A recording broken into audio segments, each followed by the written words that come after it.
o programa Mais Esportes entrevista hoje o treinador que está há mais de 20 anos no handebol.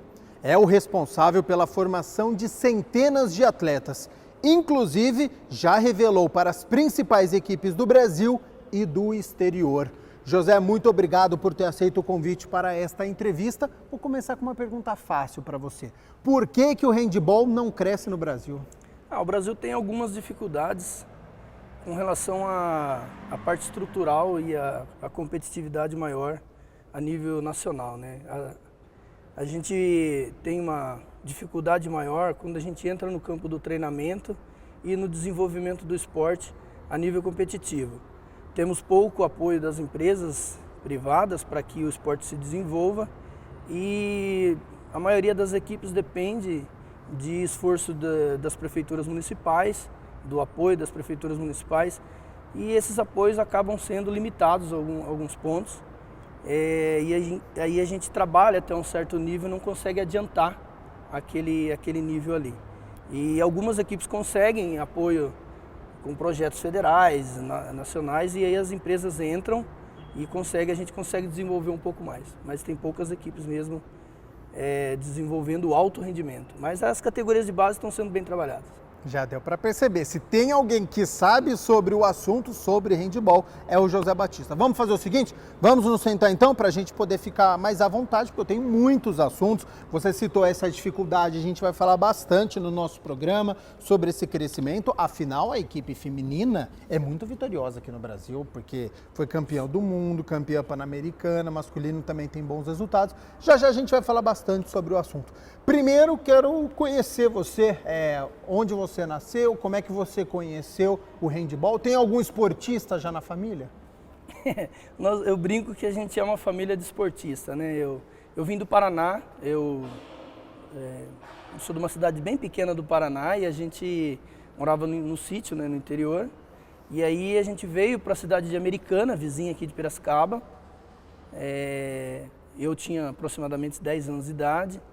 E aí eu conheci o handebol ali numa escola estadual, um professor de educação física fantástico. Então foi no colégio que você conheceu a modalidade? Isso, eu conheci, já tive os primeiros contatos com a modalidade, eu tinha por volta de 12, 13, 14 anos mais ou menos. Não me lembro, não me recordo certo a idade, porque eu lembro que um professor de educação física chamado Ayrton Roberto Giro, ele deu as iniciativas nas atividades e eu lembro até hoje que ele apareceu com uma latinha de tinta e um pincel e falou assim, ó, nós iremos pintar a quadra porque eu vou mostrar para vocês um esporte diferente, que não é muito praticado no Brasil, mas eu vou ensinar para vocês essa modalidade. E aí a gente foi, ele demarcou a quadra, a gente pintou a quadra certinho, e aí a gente começou a desenvolver o handebol. E ali eu já comecei a pegar um gosto muito grande pelo esporte.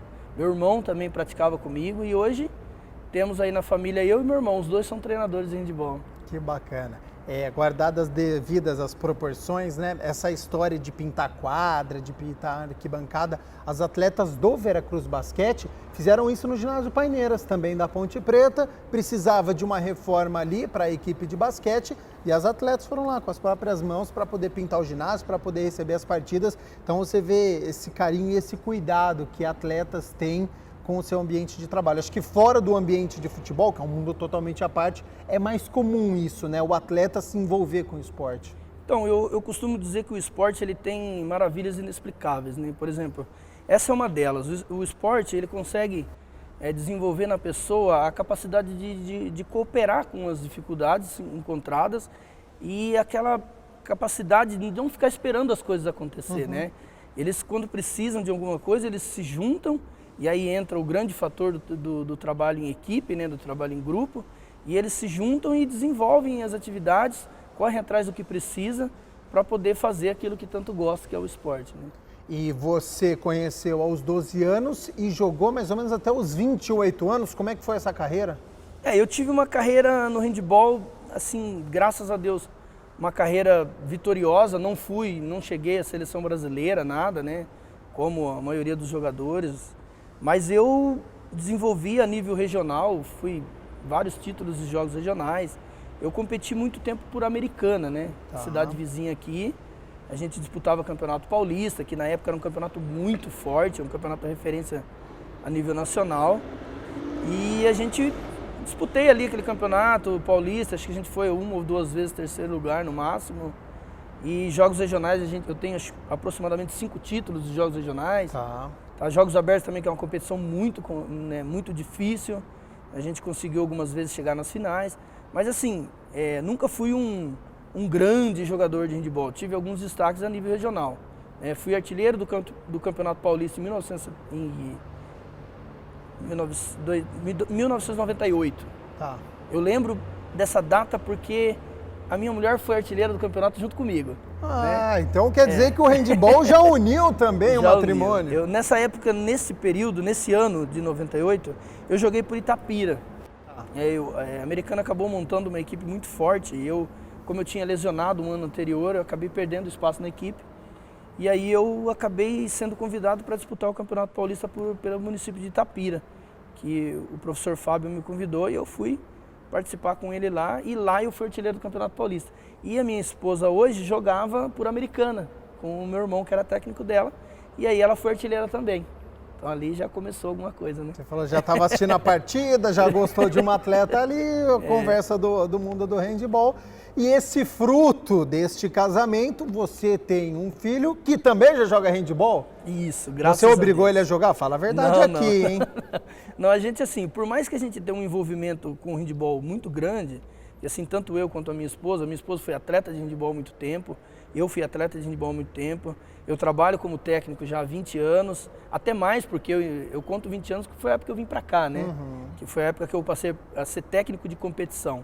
Mas já trabalhava com iniciação antes, ajudando meus professores, e a minha esposa sempre esteve do meu lado, sempre me ajudou muito. E aí quando meu filho nasceu, né, aí ele já está com 12 anos hoje, a gente nunca obrigou ele a jogar handebol. A gente sempre falava assim, ó, filho, você escolhe o que você quer fazer. A gente trabalha com handebol. Se você quiser ir lá e quiser treinar, tudo bem. Se não quiser treinar, a opção é sua, a escolha é sua. Mas a gente, como esportista, gostaria que você fizesse alguma atividade. Sim. Né? Escolha o esporte que você quiser, aquele que você escolher, a gente vai te incentivar e vai te apoiar o tempo todo, né? E aí fica a sua escolha. Mas aí já viu, né? A mãe e o pai tá ali o tempo todo na quadra, a criança é o primeiro contato dele. Conversa em casa é handebol. É handebol o tempo inteiro, ele acabou engrenando. E já tá treinando há um bom tempo, né? Já tem aí algumas histórias para contar, o menino, né? Ele teve uma lesão uns tempos aí grave no braço, que ele acabou tendo um tombo lá e quebrou o braço. Mas já recuperou, já está disputando o campeonato, está participando. Então, assim, é um menino que, assim, não é porque é meu filho, mas é um menino promissor. É um menino alto, com estatura alta, 12 anos de idade. Assim, tem um entendimento do jogo com uma certa facilidade. Eu acho que de tanto ouvir o pai e a mãe falando, né, acaba aprendendo. Como é que ele chama? Ele chama João Pedro.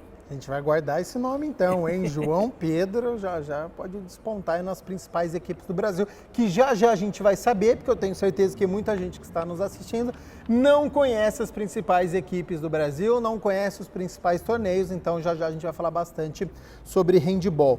Você já teve alguma experiência fora do país? Como é que são os países que estão aqui na América do Sul em relação ao Brasil? Olha, eu tive algumas passagens quando eu era atleta por algumas equipes aqui dos países vizinhos, mas meros amistosos, meros campeonatos curtos, né?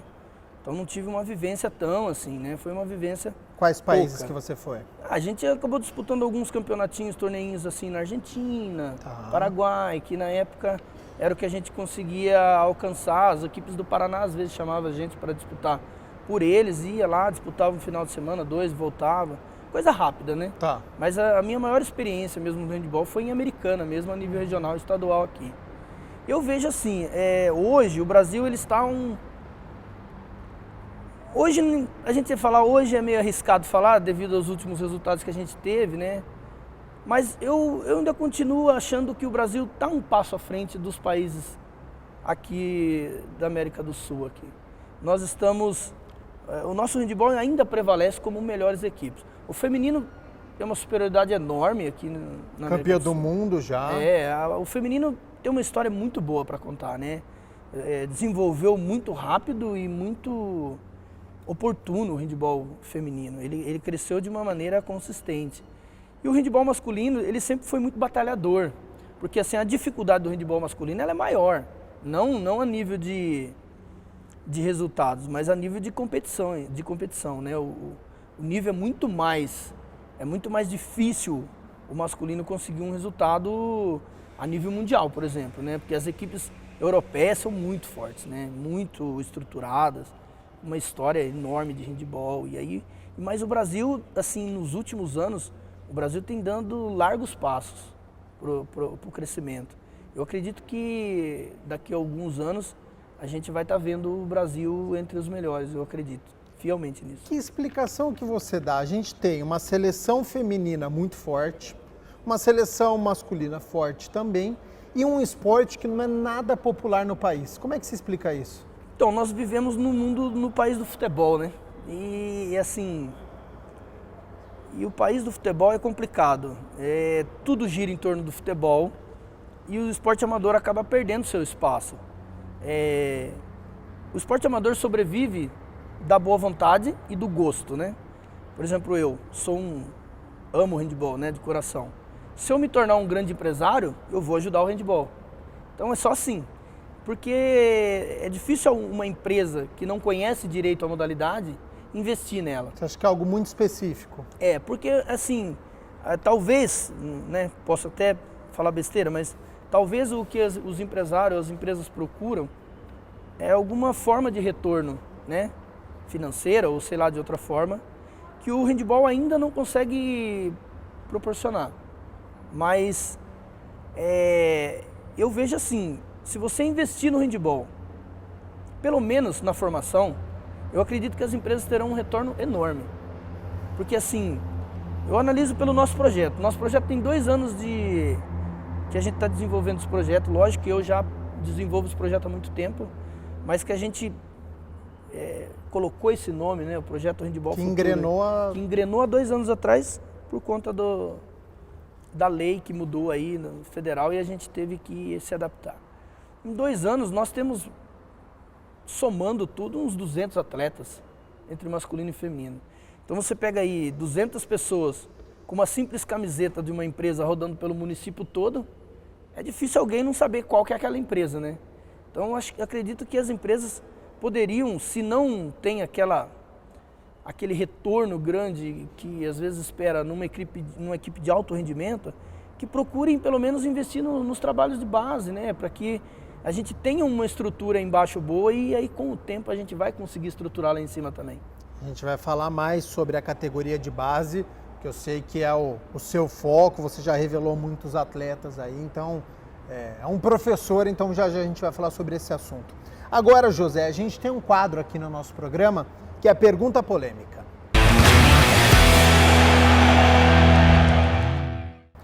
Para estudar para este programa, eu fui analisar lá, fui no site da Federação Paulista de Handebol, já faço até uma crítica aqui, porque ele está completamente desatualizado. Então, se a federação não tem a capacidade de organizar o site, como é que as pessoas vão saber que torneios que tem, quais equipes estão?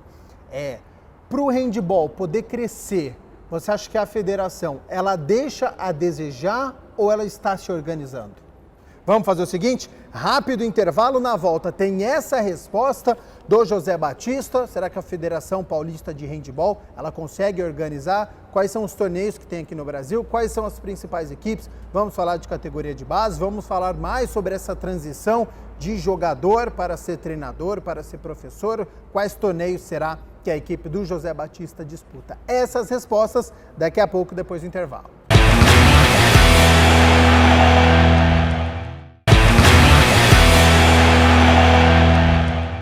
Voltamos com o segundo bloco do programa Mais Esportes. Hoje eu estou entrevistando o José Batista, ele que é treinador de handebol na cidade de Piracicaba e a referência aqui para toda a região. Terminei o primeiro bloco com uma pergunta. Federação Paulista de Handebol, entrei lá, aba competições adulto, feminino e masculino, a última notícia era de outubro de 2019. Aconteceu alguma coisa depois de outubro de 2019 ou não? Aconteceram muitas coisas.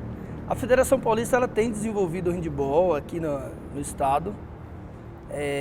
São poucas as equipes assim, competitivas assim, que transformam o Campeonato Paulista hoje numa referência. Então eu acredito assim, que a federação, ela se esforça, ela faz o maior esforço do mundo para estar organizando o handebol nas suas dimensões aí. Eu vejo muito, acompanho muito pela federação os campeonatos de mini handebol, que são as criancinhas, né? E eu acompanho bastante essa parte. Eu confesso que eu parei de acompanhar um pouco as categorias adultas, porque são sempre as mesmas equipes, não tem uma renovação de jogadores. Os jogadores que se destacam um pouquinho aqui vão para a Europa, e a gente perde-se muito jogador, e com isso cai-se o nível das competições. E acaba, acredito, talvez, não sei, né, a gente, por não acompanhar muito, acaba se perdendo, mas acredito que talvez a federação esteja um tanto quanto desmotivada com relação a isso, né? Mas eu acho assim que a gente precisa dar tempo ao tempo, né? A federação precisa de diretores que queiram fazer o handebol e queiram transformar o handebol. Não basta somente montar equipes, montar um campeonato e participar de um campeonato. A gente precisa fazer o handebol acontecer, precisa facilitar o acesso de algumas equipes com dificuldades, precisa transformar um campeonato de 6, 7 em 14, 15 equipes. Ah, como que a gente vai fazer isso? Bom, eu não sei também. E se eu soubesse, eu estaria lá, né? Como eu não estou lá, eu sou palpiteiro, né? Quando a gente não está lá, a gente é palpiteiro. Mas você tem experiência para dar esses palpites. Eu joguei como atleta muitos anos no Campeonato Paulista. Na minha época existiam 2 divisões do Campeonato Paulista. Existia uma Série A do Campeonato Paulista com cerca de 12 equipes e a Série B com cerca de mais 12, 13 equipes. Então era um campeonato muito grande quando eu era atleta. E hoje eu vejo uma dificuldade muito grande da federação em conseguir fazer um campeonato com divisões. Por exemplo, ela tem lá 5, 6 equipes disputando um campeonato o ano todo. Aí o máximo que consegue, 9, 10, 11, 12 equipes. Mas são sempre as mesmas equipes que estão chegando, que são as equipes que têm uma estrutura maior, com um trabalho consistente. Essas equipes estão de parabéns, lógico, faz um trabalho excelente. Mas as equipes menores não conseguem crescer, porque não têm a oportunidade, talvez, de estar participando de competições com nível mais igual. Né? Nível baixo, o atleta ele não consegue. Porque quando você disputa em nível igual, você cresce. Tanto uma quanto a outra, né? Porque um tem que sobreviver ali ao outro. A gente vê pegar como exemplo, por exemplo, futebol, para isso como exemplo, é muito bom. O Brasil no futebol, porque ele é muito bom? Porque as equipes são muito boas. Então o time que ganha hoje, amanhã perde. Então não tem um resultado óbvio das coisas. O handebol já é diferente. O quadrangular final é sempre as mesmas equipes. E isso já faz muito tempo que isso acontece. Tudo bem, a federação também não tem culpa disso, né? A federação não é culpada de não existir equipes de alto rendimento. Então, ela está lá para fazer o campeonato, para organizar o campeonato. Eu acho que talvez a única coisa que a federação poderia fazer para ajudar o esporte é o que as ligas estão fazendo hoje, né? Talvez ela perdeu espaço com o tempo para as ligas regionais. Nós temos uma liga aqui, por exemplo, que a gente disputa já há um certo tempo, na região aqui, e tem 13 equipes adultas, masculinas. Assim, não são equipes de alto rendimento, são equipes de nível mediano, equipes com bons jogadores, equipe com ex-jogadores de equipes grandes, inclusive, né? Temos equipes que jogou o Campeonato Paulista ano passado, que está disputando esse ano com a gente. Então, quer dizer, esse equilíbrio de nível acaba aumentando a qualidade do campeonato e acaba fazendo com que as equipes cresçam. Eu entendo até que as ligas realmente é um nível onde você precisa melhorar nele e daí partir para um campeonato paulista, que seria a federação. Eu entendo que há esse desnível, mas eu entendo também que a federação devia pegar para si uma segunda divisão. Popularizar o esporte eu acho que é mais difícil, mas para poder crescer o handebol, como é que a gente pode mudar esse cenário? É a federação se aproximar das escolas, então os atletas que se destacarem na educação física, que nem você fez, você já consegue um time representando a cidade. Ou você acha que a federação deve conversar a nível nacional, então ir na Secretaria de Esporte, ir para Brasília? Qual é o caminho que você acha para poder o handebol crescer? Eu acredito que para que o handebol cresça mais ainda aqui no estado de São Paulo, a federação precisaria se aproximar das equipes. daqueles que têm a vontade de montar grandes equipes. Porque todo mundo quer jogar federação, essa é a verdade. Todo mundo quer participar dos campeonatos paulistas, porque sabe que é um campeonato de referência no Brasil, né? Querendo ou não, eu acho que é o campeonato mais forte que tem no Brasil. Então todo atleta quer participar do Campeonato Paulista e todo técnico quer ser um técnico de uma equipe disputando o Campeonato Paulista. Ele acredita que essa visibilidade é maior para ele. Então eu acredito que a federação poderia se aproximar um pouco mais dos clubes e entender as situações dos clubes. Também não estou dizendo que isso não esteja sendo feito. Eu não estou acompanhando o trabalho deles. Eu até acredito que eles tenham uma boa vontade muito grande em fazer, porque eu conheço algumas pessoas, o qual a federação procurou eles para conversar, mas eu não sei o teor dessa conversa. Então, o que eu entendo é que assim, teria que haver uma facilitação maior e a federação entender a dificuldade dessas equipes e tentar angariar essas equipes para lá, de uma forma ou de outra. Não sei como. Assim, se a gente soubesse uma resposta era tão fácil, né? Mas a gente não consegue ter uma resposta. A gente fala aqui, que quando a gente está por trás, às vezes é fácil falar, lá dentro é muito difícil. Então eu acredito que eles estão tendo uma dificuldade muito grande.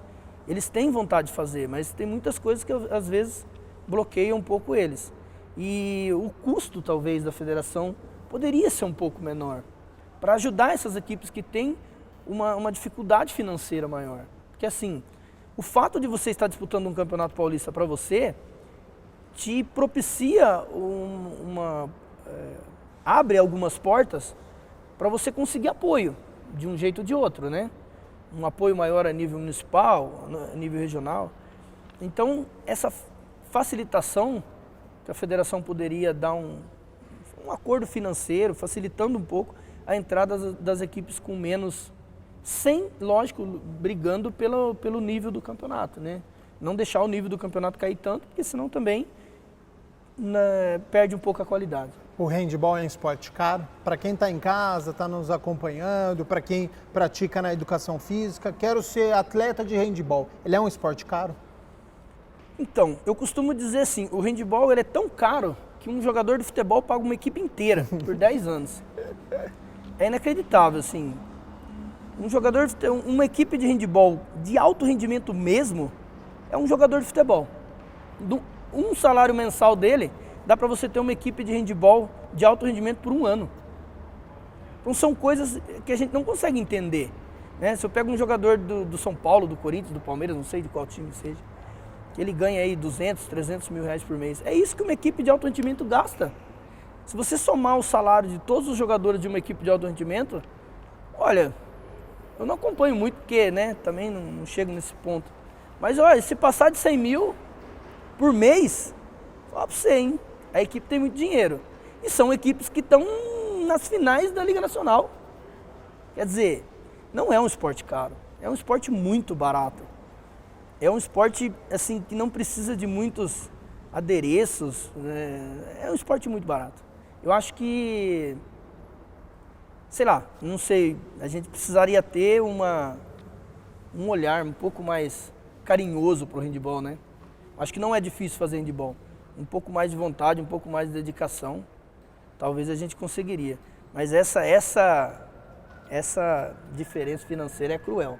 Quando você para pensar que um jogador, às vezes, de uma equipe que joga a Série B do Campeonato Paulista, ele consegue bancar sozinho, por mês, 7, 8 jogadores seu, é triste. É triste porque, assim, o atleta, quando ele resolve ser atleta, ele se torna referência, né? Eu costumo dizer que o atleta ele é o espelho social. Então, ele precisa de uma ajuda de custo boa para sobreviver. E a gente encontra muitas barreiras para estar ajudando a desenvolver o esporte. Por exemplo, tem leis que bloqueiam você analisar, você repassar dinheiro para atleta. Tem regras que você precisa seguir. Então tem, às vezes... Você estava me contando fora do ar que os atletas do profissional, do adulto, eles não recebem salário da equipe. Os nossos e como 90%, 98% das equipes adultas do estado de São Paulo não recebem salário. Não, jogam por amor mesmo, de verdade. Jogam porque gostam. Todos eles são pais, empresários, professores... E aí é um esporte que vira hobby, então. Ele não consegue virar de alto rendimento porque ele não consegue ter esse sustento. Então, e aí a gente se questiona, né? A gente faz esporte ou faz lazer? São questões que a gente precisa parar para pensar, né? O que é o esporte, o que é o lazer, né? O lazer, assim, a gente vai lá, bate uma bolinha de final de semana, isso é um lazer. O handebol está se tornando assim, infelizmente. Hoje, com as dificuldades que a gente tem, as equipes treinam uma vez por semana, 2 vezes por semana. Não são atletas, são pessoas que gostam do handebol. E aí cai o rendimento, e aí ele não fica competitivo, e aí as emissoras não querem transmitir. Exatamente. É uma bola de neve. Isso vai aumentando cada vez mais. Então, por isso que assim, eu, por opção, passei a dar um olhar melhor para as categorias de base. Porque assim, o meu sonho é que no futuro a gente consiga reverter essa situação. E eu preciso preparar atletas para aproveitar isso lá na frente. Se isso não existir hoje, e a gente conseguir fazer com que isso exista daqui 5, 6 anos, quem sabe eu consiga formar atletas que aproveitem essa oportunidade. Porque hoje realmente é muito difícil. Vejo aqui na região nós temos boas equipes adultas, equipes assim, um nível muito bom. Mas os atletas trabalham a semana toda, ou trabalham de manhã, estudam à noite e vai treinar aos sábados. E vai para a competição. Então, existem N fatores. Nós, como professores de educação física e treinadores, a gente estuda, a gente sabe a dificuldade, a facilidade de um atleta desse ganhar uma lesão, e às vezes irreversível. De um atleta desse estar fora de forma e não conseguir entrar em forma para jogar. Então, é uma dificuldade muito grande. E faz com que o nível dos campeonatos acabam baixando. Sim. E aí a atração se perde. E não tendo atração, com o tempo o esporte morre. Ô, José, como é que foi a sua transição, voltando um pouco para a sua vida agora? Decidiu abandonar, não você mais ser jogador, você treinador. Como é que foi essa mudança na sua cabeça e no dia a dia? Então, eu nunca planejei nada na minha vida, né? Eu sempre deixei as coisas acontecer. Eu acredito que Deus anda na frente e a gente anda atrás. Sempre acreditei nisso. E eu fui, assim, comecei a trabalhar em tapeçaria com 12, 13, 14 anos. Na época podia, né? Hoje não pode trabalhar mais.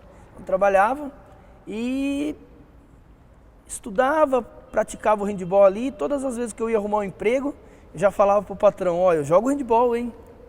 Mas eu treino 3 vezes por semana, hein? Então eu já deixava meio claro as coisas, porque era uma coisa que eu adorava fazer e não queria deixar de fazer.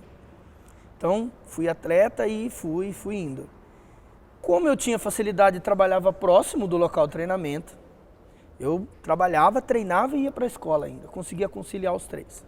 Fiz isso por muito tempo, disputei estadual, regional, e aí as coisas foram se desenvolvendo. Lá por volta de 98, 2000 aproximadamente ali, eu recebi a proposta de alguns amigos meus que jogavam aqui em Piracicaba. Eles, ainda tem uma historinha antes disso ainda, que tem umas meninas de Nova Odessa, tinha algumas meninas de Nova Odessa, americana, que elas queriam jogar um campeonato. E elas eram adultas. Aí elas, amigas minhas, né, assim, a gente se conhecia lá, algumas treinaram e depois pararam. A gente queria participar de torneinhos pequenos, quadrangulares. Você não quer dar treino pra gente? Aí eu falei, não, eu vou ajudar, né? Mas eu trabalhava, tinha meu emprego, tinha tudo. Ia lá, dava treininho pra elas e participava de quadrangular, essas coisinhas. Aí um ano e meio depois eu recebi o convite de alguns atletas aqui de Piracicaba que queriam montar uma equipe para disputar jogos regionais. Eles queriam participar de jogos regionais e eles não jogavam mais por Piracicaba, né? Eles eram atletas parados, já tinham feito, né? Já tinham competido por Piracicaba, mas não estavam mais competindo por Piracicaba. Nessa época você tinha mais ou menos quantos anos? Eu tinha 28 anos, mais ou menos. 28 anos, recebeu um convite para ser um treinador. Vamos fazer o seguinte, então, eu vou fazer um rápido intervalo. Na volta tem a continuação dessa resposta aqui. José Batista recebeu o convite dos atletas. Vem treinar a gente, você foi um bom jogador, mas eu quero que você seja treinador. Então, ele vai continuar essa história no terceiro e último bloco. A gente vai falar ainda de seleção brasileira feminina, de masculina, sobre mundial, sobre Jogos Olímpicos de Tóquio. Tem muitos assuntos, não saia daí.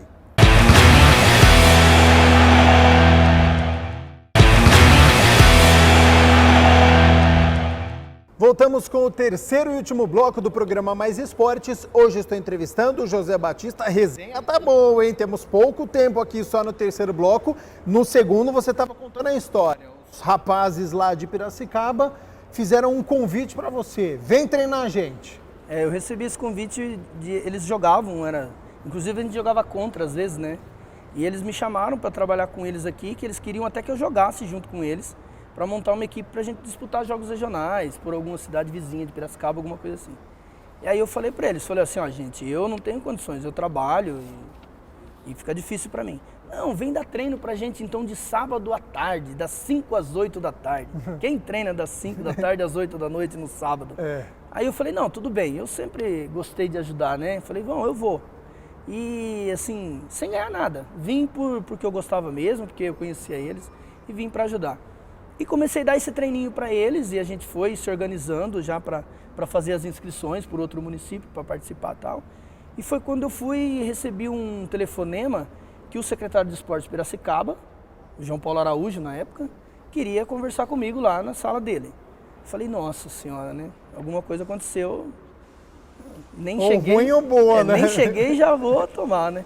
Aí fui, cheguei lá, eu fui junto com o Eloy Simões, que era um atleta que, assim, nossa, um excelente atleta. Esse tem história para contar, hein? Excelente jogador, jogou comigo muito tempo aqui. E a gente foi lá conversar com o secretário. E aí ele fez uma proposta para mim. Ele me disse assim, ó, eu gostaria que você fosse técnico do adulto de Piracicaba. Falei para ele, mas professor, o pessoal tá se juntando e tal. Não, eu quero que você venha dar treino aqui, o que você precisa? Falei assim, eu falei, a prefeitura não pode pagar salário porque você não é um funcionário, né? Mas vê aí o que a gente precisa fazer para você treinar esses meninos para representar o município.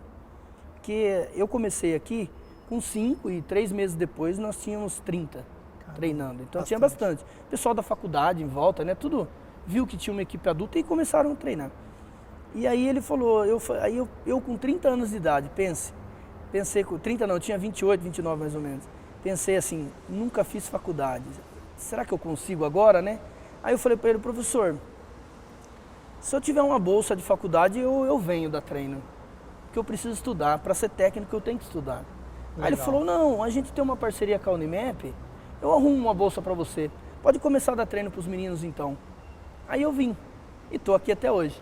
Que bacana. E conseguiu a bolsa e se formou em Educação Física. Me formei em Educação Física na Unimap em 2006. Legal. E estou aqui até hoje. Ô José Batista, você hoje dá aula para crianças, adolescentes, a partir dos 15 anos.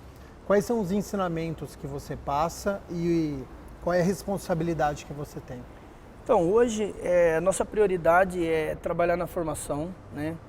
A gente, na verdade, eu sempre tive isso como um norte para mim. Eu sempre achei que sem a formação não existe o alto rendimento. Então, eu sempre priorizei esse trabalho. Mas até 2010, mais ou menos, aproximadamente, eu trabalhava as equipes adultas de handebol só, né? Então eu só trabalhava as equipes que teoricamente eram um pouco mais de rendimento, atletas mais velhos. E essa parte da base ficava por conta da prefeitura. E em 2013 eu assumi o handebol feminino de Piracicaba e assumi na sua totalidade. E aí eu tive a oportunidade de colocar em prática aquilo que eu imaginava do handebol, aquilo que eu pensava, fazer toda aquela estrutura da base até o alto rendimento, que a gente não chegou no alto rendimento ainda, mas quem sabe um dia a gente consegue chegar. Então eu estou fazendo essa estrutura no handebol feminino desde 2013 e com a oportunidade de 2017 trabalhar a iniciação, eu priorizei até 16 anos por enquanto, e a gente vai subindo essas idades devagar. E o masculino, eu tive a oportunidade também de colocar em prática aquilo que eu gostaria, a partir de 2008, com o chamamento público, com o nosso projeto sendo aprovado pela prefeitura, o secretário Pedro Melo, a gente conseguiu, aí eu consegui trabalhar também a base no handebol masculino. E hoje nós trabalhamos a base, priorizando até 16 anos, masculino e feminino, e cavalgando devagarzinho para ir subindo as categorias para o alto rendimento. Hoje, quais são as principais equipes no Brasil, no masculino e no feminino?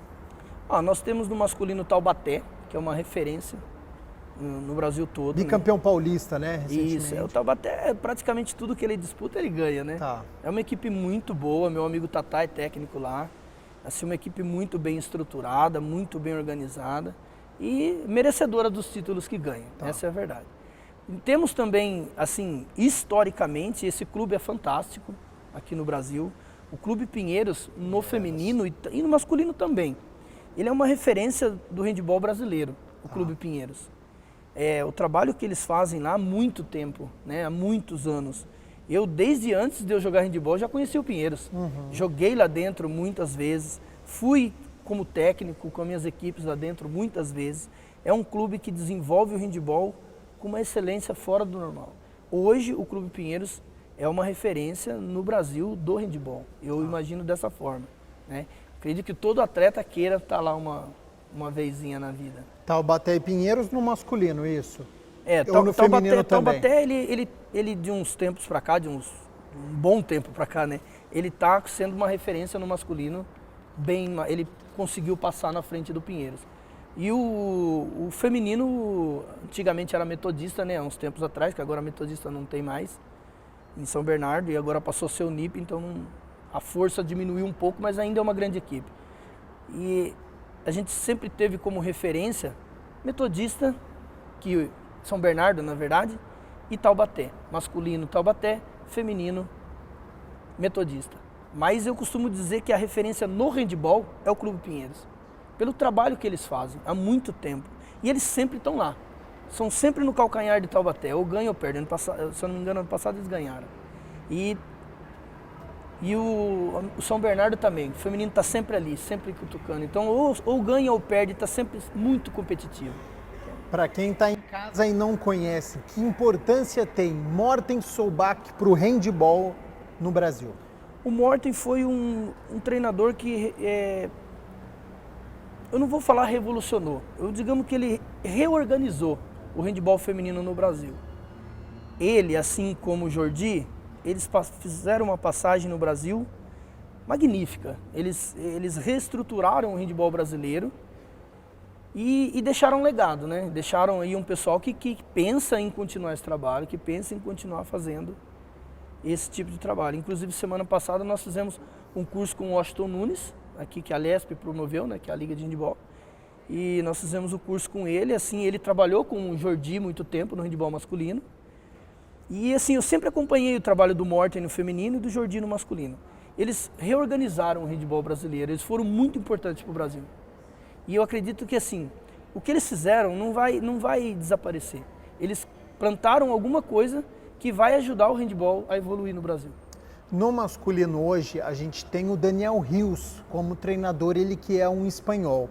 Como é que você vê essa influência dos estrangeiros no handebol brasileiro? A gente não tem treinador competente, você acha importante esse intercâmbio, essa globalização? Como é que você vê os estrangeiros comandando o handebol, tanto masculino quanto feminino? Esse intercâmbio abriu portas, né, para os atletas ganharem experiência na Europa. E fizeram com que essas oportunidades fizessem com que os jogadores brasileiros evoluíssem, crescessem. Que é o que eu falo, competição alta, rendimento alto, evolução. É o que eu imagino. E assim, temos técnicos muito competentes aqui no Brasil. Com certeza, temos. E inclusive desconhecidos. Temos treinadores aqui que nunca teve a oportunidade de trabalhar numa seleção e que se tivesse faria um grande trabalho. Temos treinadores no interior, por exemplo, com projetos para a seleção. É que eles não têm a oportunidade eles não são vistos, né? E não têm a oportunidade de aparecer. Mas também acho importante esse intercâmbio com os europeus. Eu acredito que são ideias diferentes que fazem com que a gente, conciliando a nossa ideia de handebol com a ideia deles, a gente consiga chegar numa ideia que faça o handebol crescer, e muito.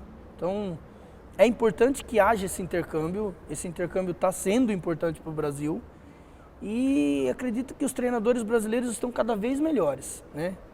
Estão evoluindo cada vez mais.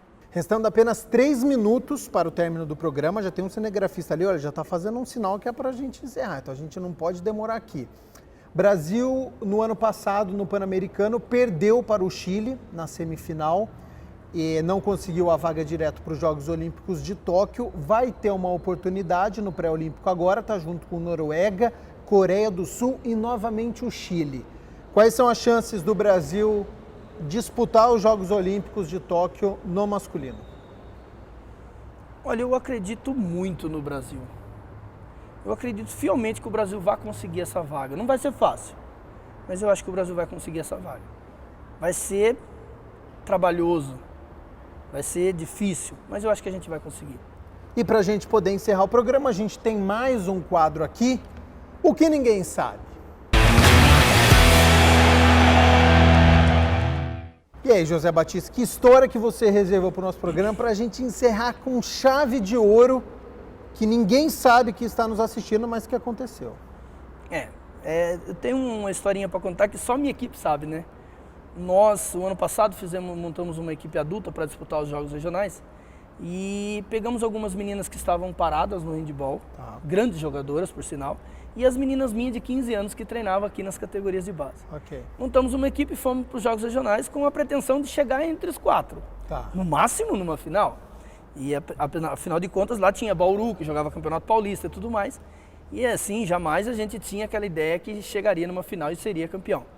E a gente foi para o ginásio de esportes, fizemos uma semifinal duríssima um dia antes, que foi para prorrogação e tudo, as meninas estavam todas quebradas. E aí a gente foi para a final no outro dia, e eu já estava com aquele sensação de dever cumprido. Falei, aqui já está ótimo, estamos excelentes. Chegamos no ginásio, as meninas começaram, os sinais começaram, né? Quase ninguém, assim, só quem tem muita fé, que nem a gente, assim, que trabalha, eu acredito muito em Deus, né? Então eu fui entendendo as coisas, depois que passa tudo que a gente entende. E aí as meninas viram uma borboleta na porta do ginásio. Entrando no ginásio, uma borboleta? A porta do ginásio, bem em cima da porta. Aí uma das meninas falou assim, nossa, tem que matar, eu tenho medo. Aí a outra, não, pelo amor de Deus, não mata não, que isso aí dá sorte. Aí as meninas, então tá bom, vamos aquecer lá fora, porque essa borboleta tá assustando a gente. Ainda bem que alguém falou isso da sorte. Aí fomos lá fora, fomos aquecer tudo direitinho. Aí conversei com as meninas, falei, gente, vamos fazer um bom jogo. Pelo amor de Deus, vai ser difícil essa final, vamos fazer um bom jogo. Aí entrei no ginásio, aí foi o grande sinal que Deus me deu. O meu amigo lá de Botucatu, o técnico de Botucatu, o Paulinho, ele trouxe uma menininha de acho que 10 anos ou 9 anos. Ela entrega as medalhas, né? Carrega um negocinho com as medalhas. E ele veio brincando com a menina no colo e falou assim, fala aqui pro meu amigo, técnico de Piracicaba, que medalha que você vai colocar no pescoço dele no final do jogo. Aí a menininha olhou bem pra mim assim e falou assim, eu vou colocar a medalha de ouro. Falou, opa! Eu dei risada, né, tadinho, falei, criança inocente, né? Mal sabe, ela não conhece o time de Bauru, né? Mas tudo bem. E aí fizemos o jogo e a gente ganhou de 2 gols no final. Aí você lembrou da borboleta e da menina. Conciliei tudo e volto a dizer, é Deus na frente e a gente atrás realmente. Aquilo foi um sinal muito grande. E só a minha equipe guardou isso com eles, né? Quase ninguém, praticamente ninguém no ginásio sabe do que aconteceu. Sim. Só a minha equipe. Mas tem muito trabalho também. José Batista, muito obrigado por essa entrevista, por essa aula, que o handebol possa crescer bastante, que você possa treinar uma equipe profissional, possa disputar campeonato paulista, possa disputar um campeonato nacional e até uma próxima oportunidade. Obrigado, eu que agradeço. E estamos aí, assim que a gente puder desenvolver o handebol, fazer o máximo possível pela modalidade, a gente está aí tentando colocar ele em evidência. O programa Mais Esportes fica por aqui, prometendo voltar na próxima segunda-feira, sempre às 11 horas da manhã. Até lá!